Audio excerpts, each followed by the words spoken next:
Hello viewers, welcome to IT System Admin and Information Technology Learning Tutorial channel for you.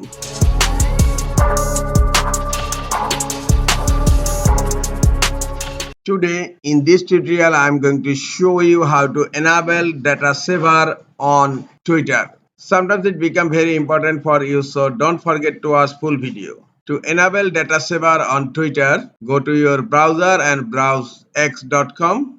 On left pane, click on more option. Then click on settings and privacy.